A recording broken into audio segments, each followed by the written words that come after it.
కమ్యూనిస్టులు ఎట్లా మేనేజ్ చేయాలో తెలుసు. ఇప్పుడు పాఠ్య పుస్తకాలు ఇవన్నీ ప్రింటింగ్ అన్ని ప్రజాశక్తి విశాలందరిలో అవుతాయి. అట్లాగే వాళ్ళకి కొన్ని కాంట్రాక్ట్లు వస్తాయి కమ్యూనిస్టులకు సంబంధించిన. కాబట్టి వాళ్ళు ఎవ్వరూ మాట్లాడరు. వాళ్ళు మాట్లాడకుండా వాళ్ళు ఎత్తుకొచ్చి జగన్తో కలుస్తారు. వాళ్ళ ఆర్థిక అవసరాలు ఏంటో వాళ్ళ రాజకీయ అవసరాలు ఏంటో తీర్చిపెడతారు ఆయన కొన్ని.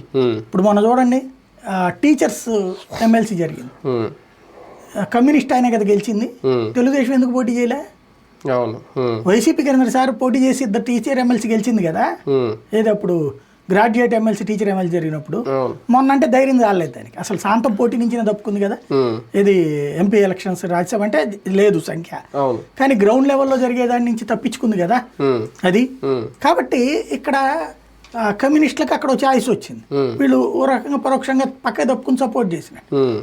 ఓ రకంగా ఇప్పుడు Telugu Desam, Janasena, BJP, CPI, CPM, Congress లో కూటమి ప్రభుత్వం నడుస్తోంది. మహాగఠబంధన్ ఇది. ఓన్లీ ప్రతిపక్షం ఓన్లీ వైసీపీ అంతే, ఇంకా దానికి పక్కకి ఎవరు రారు. కానీ ఒకటి సార్, ఒక రాజకీయ పార్టీలో ఒక పార్టీ నాయకుడి మీద నమ్మకం ఉండి ఆ కార్యకర్తలు కానీ మాజీ ఎమ్మెల్యే బయటకు వెళ్లకుండా ఉండాలంటే అది టీడీపీలోనే సాధ్యం అవుతుందా? వైసీపీలో జరగదా? తెలుగుదేశంలో కేసీఆర్ నాని పోలేదా? లేకపోతే అంతమంది ఎంతమంది పోలేదు బయటికి? పోతా ఉంటారు. ఇది ఒక రకంగా చెప్పాలంటే ఆయారాం గయారాం కల్చర్ ఎప్పుడూ ఉంటది. ఎక్కడైతే చెరువు ఉంటుందో చెరువు దగ్గర